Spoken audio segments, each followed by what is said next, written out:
And one of the last new services, which is also expanding in January of 2020, is going to be located on page 14 of the SPA manual, crisis intervention.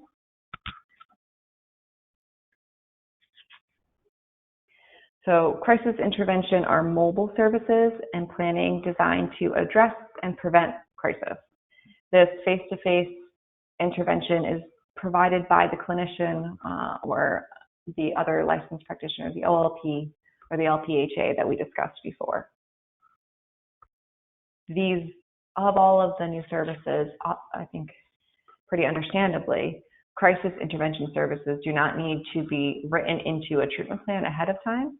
And as crisis comes up, a clinician or an OLP or an LPHA can determine that this crisis intervention support layer is needed and implemented at any point during treatment. So what does that look like? The crisis intervention services include assessment of risk, status, or need for further evaluation or other behavioral health services.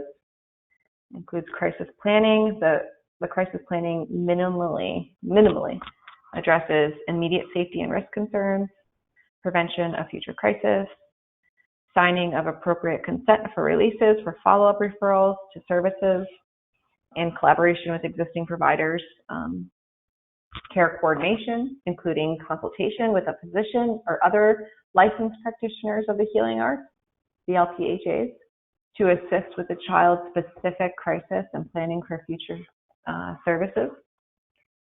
Contact with collaterals focused on the child's needs, so other natural support.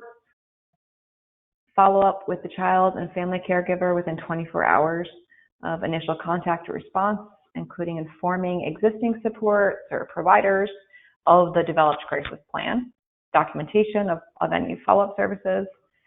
It also includes crisis resolution and debriefing or counseling with the child and family or caregivers and treatment providers.